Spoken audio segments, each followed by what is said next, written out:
Hi guys, welcome to Olivia's YouTube channel. I'm my wife's husband. Your wife's husband. Hey, it's Love Livia. I'm just a girl who's trying to build a community here. Hope you love it. Hey guys, how are you all guys doing? Welcome back to the channel. So today's video is going to be a juicy Q&A video with my friend, brother-in-law, and yeah. So the intro we actually did was whack, and we just had we tried different kind of intro videos and it wasn't even coming out well. So I'm like, okay, let's just forget about the intro. I am going to do this intro a different time, any other time I want to post the video. So this is it. I hope you guys love and enjoy the video. Don't forget to like, and if this is your first time seeing this beautiful face, please subscribe, and if you're a returning subscriber, thank you very much. Don't forget to thumbs up and comment down below if you like the video. Thank you. Please, what's your name? My name is Mr. White Terry. White Dynasty. Okay, my first question is, what will you say to your 25-year-old self? Oh, your old self. Yes. That guy was a handsome and very good-looking guy, and he was doing good, and he was so smart, and he was at the peak of all his age mates. So, what advice will you have for someone at that age? Okay, someone at that age for now, I'll just advise the person to be careful, because those age set of persons are so dangerous these days. They are not like us. Now you see them misbehaving, mesmerizing, and polulazing, and doing all sorts of things. Okay, I should be looking at the camera. Yes. Okay. My advice for them is to be focused and to know what they're doing, because I believe that life starts officially at the age of 18. Back in the US, from 18 you are meant to be alone doing your things, so that you'll be thinking of raising your family. So 25 is, for me, is an age that one needs to put into consideration. So the youth of these days, at age 25, you should be thinking of stabling yourself in all. What about challenges? Actually, from 2025, those are the peak, because even your parents will think that you are old enough to take care of yourself. So challenges may come from every angle, in terms of your way of life, in terms of societal, workplace, how to even comb your environment. So in a nutshell, there are a lot of numerous challenges at the age of 25, because it's like a point where a guy is trying to be a man. Well, like I said, he's trying to be a man, so you know the challenges that comes to a man, so you should stand up to such challenges. Okay. My second question is marriage a disadvantage to men? Wow, what a question. Even when you wake me from my dreamland and you ask me such a question, I will give you a very fat answer and say no, no, no, no. Okay. Why do you say no? I said no because, number one, marriage is a gift.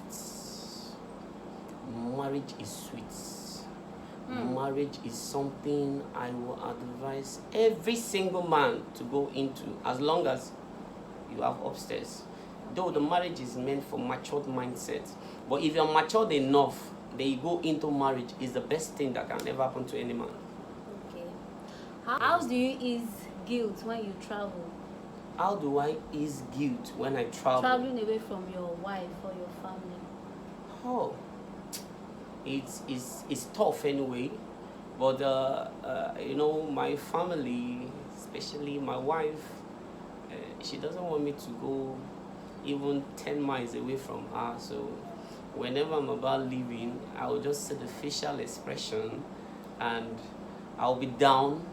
But in all, it's for the benefit of the whole house. I just have to talk to her politely, romantically, and the next thing you say, baby, I know you're traveling, give me money.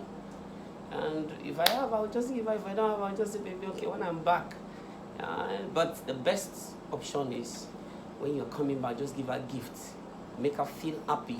Give her all the necessary attention she needs. Because she has been deprived of those attention for that duration. So immediately you are back, dump whatever thing you are doing and just give her the attention and she's up for you. Do you agree that marriage limits men? No, marriage limits men. When they say limitation, it depends on what the area you are asking.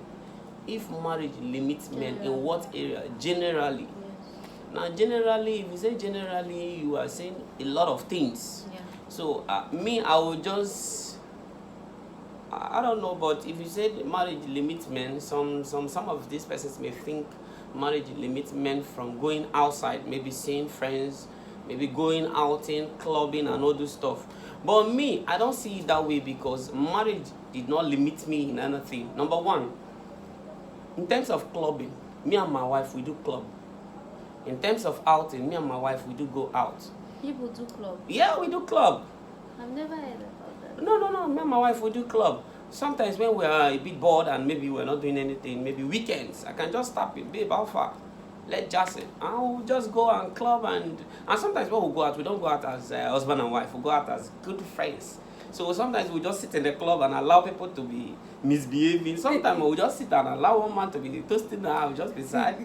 Then we'll just do no, it's fun. When you are married, when your marriage is friendly, when you get married to your best friend, you enjoy marriages. It's when you get married to somebody that you cannot even take out, somebody that you cannot even rapport with, somebody that you cannot discuss with, somebody that cannot even see you as a best friend. You have difficulties. So for me, marriage did not limit me for anything because all the funds I've been having while being a single man, I still have such funds.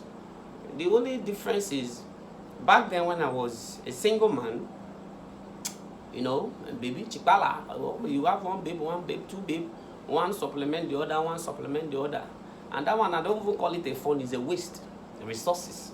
Because by the time you buy this natural air, 50,000 for 3 women, you know how much, and that money will go a long way in doing something. So, but immediately you marry and you stick to your wife, you see that you are saving and your wife too, you people are doing well, what is there? So I don't see it as a limit. It doesn't limit me over anything. Do you believe in soulmates? Soulmate is a wonderful question because number one, the first day I saw my wife, I told her that she's my soulmate. Yes, there are people that are designed in this life that God from time of creation has designed you to meet such person. So immediately you meet such person, you don't need a soothsayer or a pastor to tell you that that is the person. Your spirit, your body, your heart, everything will just blend. And that is what they call soulmate because the soul has mate. Each soul in planet Earth has a mate. So immediately this soul attached to the soul that has been created to you by God, you meet. So you don't need another third party to always say this is the person for you. So I believe in soulmate and my wife is my soulmate. Okay, for me, I don't believe in soulmates. Why? Yeah, I feel like people can just when you have understanding and the love is there, I think if you're able to manage each other, because okay now in the olden days you see there was something called arrange. Okay. And these people did well, even did better. Okay. So me, I don't believe in soulmates. Oh, you don't believe in soulmate because in the olden days they did what they call arranging. Yes. But you know that even at the same olden days, even many of the arranging marriage got spoiled. Yes, it did, but I still don't believe in soulmates. No, you see, one thing is, I understand the area you're coming from. You are of the view that immediately you study someone and you people come to understand yourselves, you can pair and things can work for you. That's the area you're coming from. So that's just a school of thought. That's your own school of thought. But one thing you must know in life is there is a pair for each person.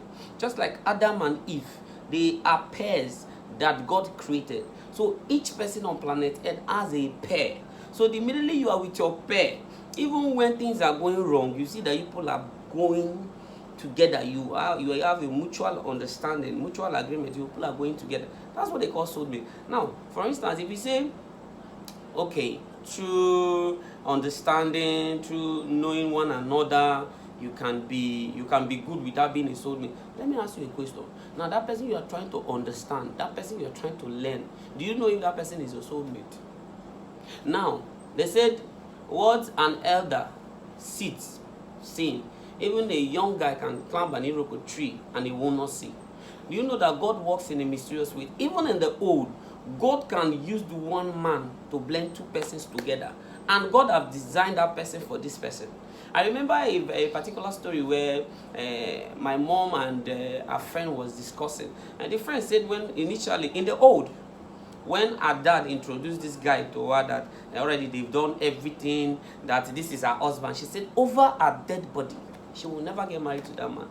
So the guy tried at the end, after much talking, she had no other option than to accept the man, of which she did. And that day she was telling my mom that the man is the best thing that ever happened to her. Why? It's not because of understanding, but it was designed, it was destined by God for these persons to come together. So the father to that my mom's friend was just an intermediary, somebody that just stand in the middle to bring these two persons together. Okay. Should women believe that all men cheat just because they don't want to be heartbroken? Thoughts and views.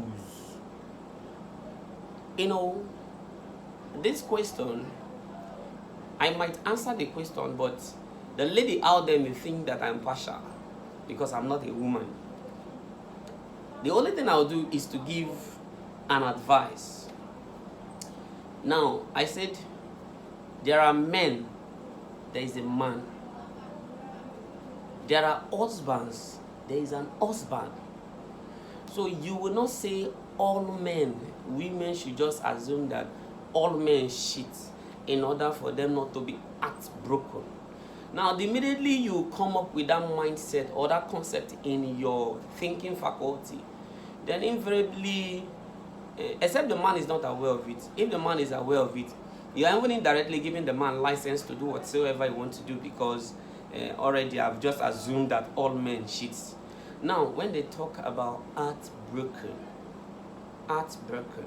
is not a good thing, but I believe that what keeps a family together is friendship and love. And men cheating is one thing that some persons said you cannot take out of men. But me, I will tell you that you can take it out of men, or you can take it out of a man by the woman, not even by anybody, by the woman, and with prayers. With prayers in the sense that there are so many things men see out there, but if in they see better, I believe that out will not stand the pressure. The in will subside the out. Now, for women, my candid advice to them is, one, see your man as your man. You're not sharing your man with anybody. He's just your man. Whenever your spirit say call him, call him. Sometimes, let me tell you something, sometimes your man might be in a very devilish place, and so many thoughts are coming in, and the tempter is there tempting him, do it. So maybe that point now, the spirit will just minister to you, the wife, call your husband. And if you are stubborn, you may say, no need. But if you listen to the word inside, you just pick your phone and call. Baby, Alpha. That one call will just bring the attention of the man backward. Immediately, we'll just gain consciousness and we'll say, no, my wife is calling me. So many instances. And I'm a living testimony. Such things has happened. Even around me, even with me. Because as a man out there are so many things that are out there to tempt you. So many. Whether you like it or not, temptations will come. But the ability for you to overcome the temptation is what makes you perfect. I can say perfect, but nobody's perfect anyway. But I can say a good husband. So for women, don't believe in heartbreak. Just stand up. No. I don't believe in heartbreak. No. So If somebody what do you come, believe no, I don't believe in heartbreak. Now, you see the reason why I don't believe in heartbreak? I told my wife, when my heart broke one time, assuming really that my heart broke that time, which heart will I now have to give to my wife? It didn't break, oh, it didn't break. But it was affected. Did I go for heart surgery? I didn't go for any heart surgery. My heart was fully intact. But the thing is, the person then gave me reason for she not to be my soulmate. Assuming she's my soulmate, we will not have that issue. But immediately you meet your soulmate, because sometimes just petty things that doesn't even what disorganizing or scattering the relationship will just come, and all those things are symbol or signs showing you that this is not destined to happen. So in such things, we don't say that my heart is broken. No, it's just God trying to pull you away from something that will just frustrate you in the later end. So he's just trying to pull you out. So now if you are with a man and you just dedicate all your life to this man and say this man is my all and all, and deep inside the man he doesn't even love you, he's out there for your thing, and God seeing how pure your heart is, and just create one sin and take you away from there, say my heart is broken. Is it God that broke your heart or the man? No. But those that want to believe in heartbreak, continue. Your heart will break well. You break one, you break two, you break three. You keep on breaking until at the end you will not even have a heart. And some men and women, they don't even have a heart to give to anybody. So at the end, when they will marry, they will just say, I just marry for marrying sake, because everybody they marry. No heart is being broken. Thank you. Okay, thank you. How do you handle a mother-in-law, or let's say mother-in-law, a mother-in-law that is so possessive of her daughter? Wow. The reverse is the case of my own case. Now, yeah, I know it's a question. You know, there is this bond between a child and a mom. Now, actually, there is one ideology, or there is one thing I study in children and parents. And what I study is the female child is more closer to the dad, while the male child is more closer to the mom. But sometimes you even see the female child being close to the mom. Now, if peradventure I marry a girl that is so close to her mom, that the mom is so possessive and everything. See, Mr. Husband, you have a big work to do. Number one, you must try all your possible best to take your wife from your mom. Give her reasons why the chapter of the mom is closed for now, that your chapter has opened. From her mom? Yes, from her mom. From her mom, because see, let me tell you, keep all those excuses aside. If you choose to leave your wife in the hands of your mom, see, the family setting of your mom. Your mom or her mom? No, you said her mom now. Yeah. It's not my mom. Okay. It's her mom. So me now, what I'm trying to say is, I have to break that chain between she and her mom, because as long as that chain is stiff, even when you and your wife, anyhow you do her for bed, say she will go back and tell her mom that if you see the way they knock me for bed, everything. And marriage of a thing is something that only the pillow settle the both of you, not even the third party.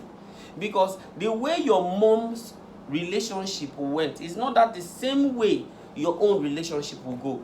So for that reason, and changes, what have changed, it has changed so much that you don't use the life of 10 years back to live the life of now. So based on that, if my wife's mom is that possessive type on her daughter, every small thing, just imagine that we have little misunderstanding, and my wife goes out and calls her mom, and the mom just barging, and the next thing starts shouting, brr, brr, brr. I say, silent is the best answer to a fool. But in order not to call my mother-in-law a fool, I'll just say, ma, it's okay, that's my wife, I'll take care of it. If she's talking too much, I'll bang the door, put my wife inside, sit her down, pray for her. Lay down. I kabash for her.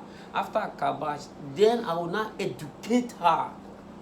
I will educate her. I will not even want somebody to educate her. I will educate her with the Spirit of God in her. Give her reasons why, one, she have to make both of us one life, not her mom.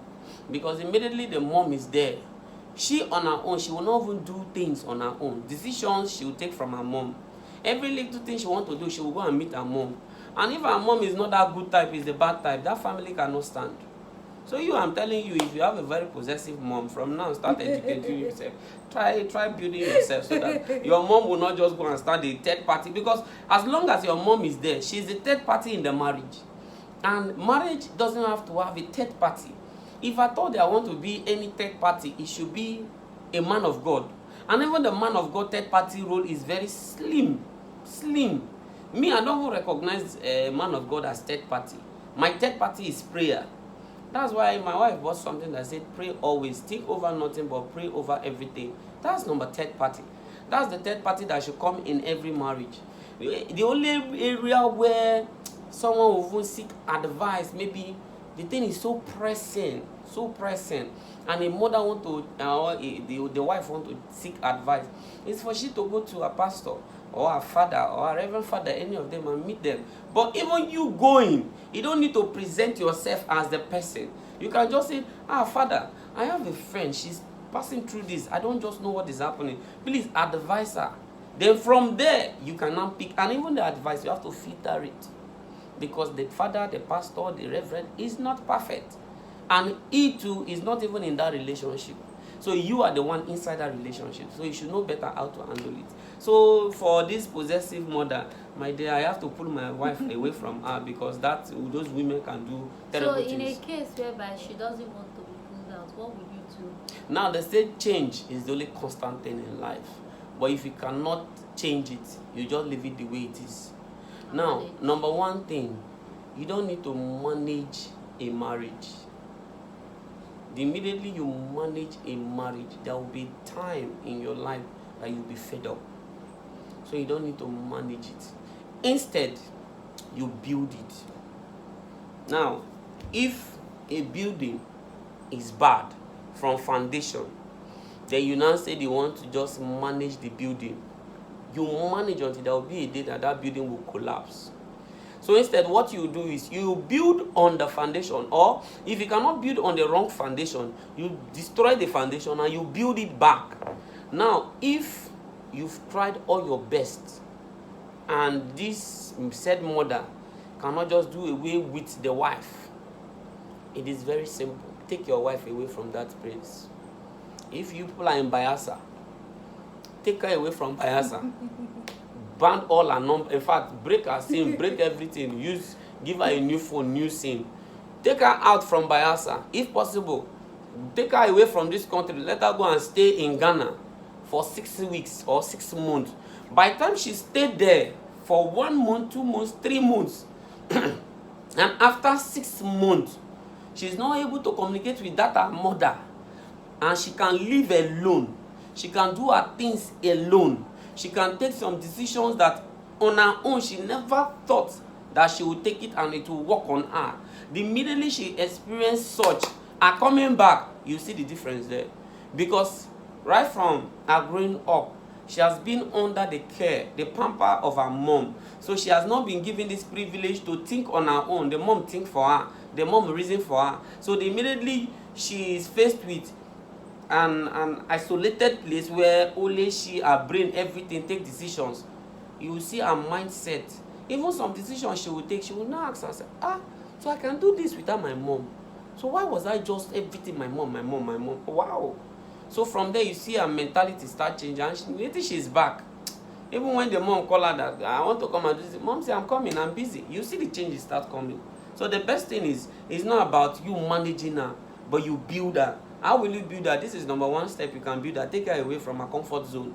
The minute you take her away from her comfort zone, let her see some challenges. Then she will handle the challenges. The minute she handle them and she come out of those challenges, she will be so strong to stand on her own. Okay. You said take her away from her comfort zone. Yes. So in a case whereby you people have already built your life in that place, okay, she works there, you work there, okay, how are you going to be able to take her away for months? Okay. Is that possible? Thank you. If you come to my wife, at least she's a civil servant, so they have what they call leave. How many weeks?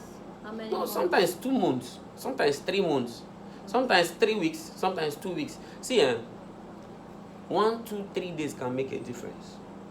You don't even need to stay for months. You don't need to stay for years. 1, 2, 3, 4, even 4 days can make a difference. Now, even one day can make a difference. One day. Now, when they say a girl is so possessive, or a mother is so possessive to her daughter, means that whatever decision the girl is taking, she will send every opinion, every request to her mom. So if peradventure, maybe my wife's job, you cannot leave her office for that duration, weekend, immediately after work on Friday, take her out. Let her spend Friday, Saturday, Sunday. You people will come back Monday morning. These 3 days, bet me, if I'm that kind of man, where we go to that 3 days, the tax I will give you as a wife, the immediately you come out of those 3 days, you will see changes in you. And we keep on doing that. It's not just once. Every weekend, baby, come let's just go to one particular place. We'll come back and maybe the following day. It's okay, following day. Oh, I won't tell you that we are coming back that same day. He said, okay, I will tell you not to take anything because we're coming back that same day. Immediately we are off. And you just see us, baby, are you sure we can come back today? Yes.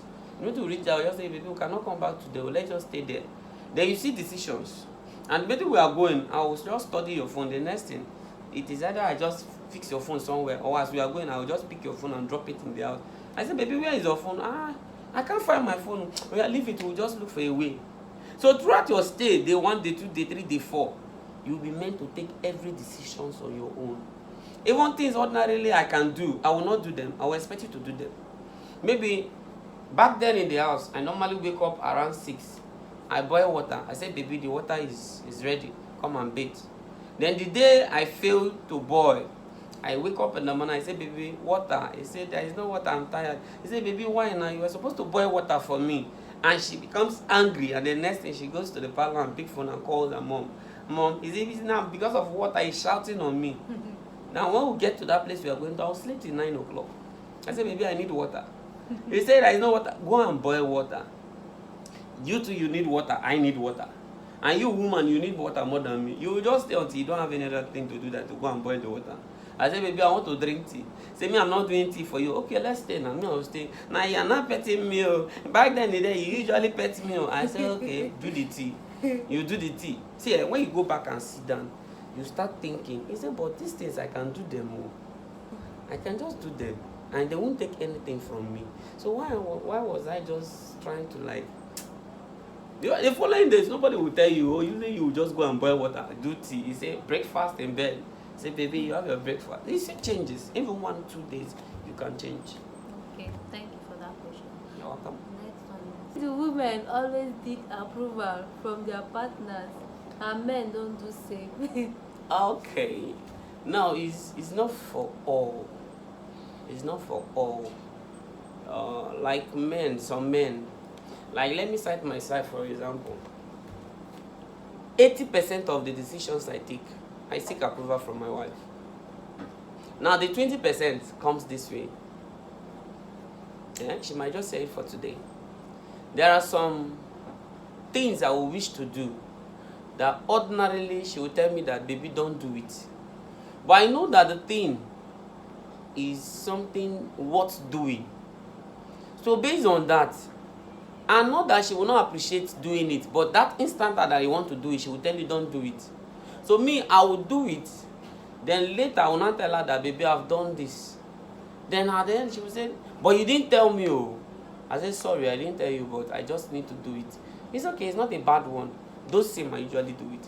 Now, in a general language or a general question that he said, women normally seek approval from their husband, but men, they don't.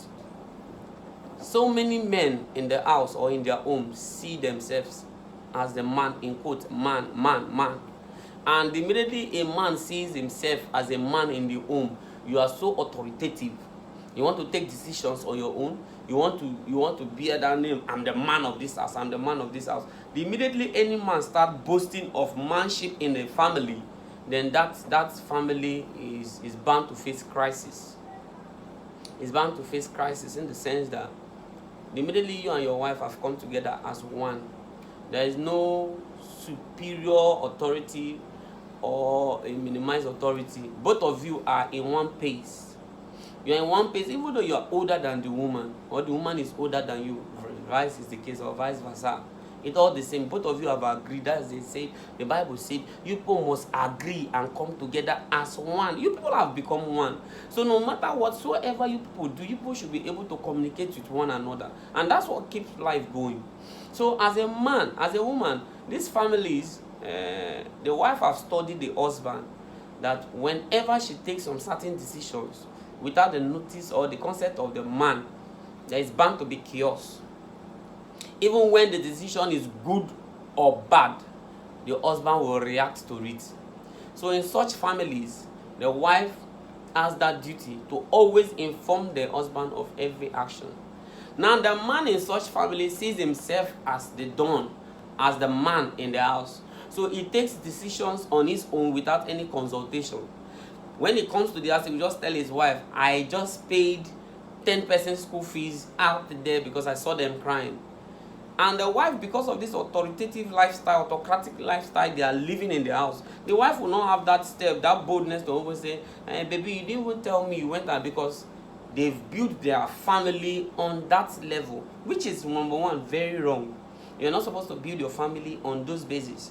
So it was supposed to be, you inform me, I inform you. And whatever decision that is very critical, that is worth taking, take it. That is me. Like me, my wife, she want to be telling me everything. Sometimes I'll just tell her, don't tell me, if you know that this thing is good for us, just go ahead and do it. It is not necessary that you must take permission from me first. What if that thing, the process of you taking permission from me, the thing will just get bad? You will not do it. No, go ahead and do it. So what makes this taking permission and men don't do it is when the family is built on manship, where the one man said is the man of the house, so without him nothing will happen. But we are going to the 21st century, or rather we're in the 21st century, going to the 22nd century, where families is supposed to be like a playground for husband and wife, to rub minds, to romance together, to live as one, not as one big and one small. So that era of manship is gradually coming to an end. It is only then that a man will stand and say, now this family, everybody, I will take 4 meat, then my wife 1 meat. No, that era has passed. So all those areas, me as a man, I'm not in for it, because life is supposed to be very easy. And immediately you start doing this manship and this authoritative lifestyle, then life is not easy again. But in a nutshell, why women always take permission from their husband whenever they want to do anything is because the husband have seen themselves as God. And every decision the wife takes, the husband caution them. If that they don't end up with big bar, it will end up with starvation, or it will end up with malice.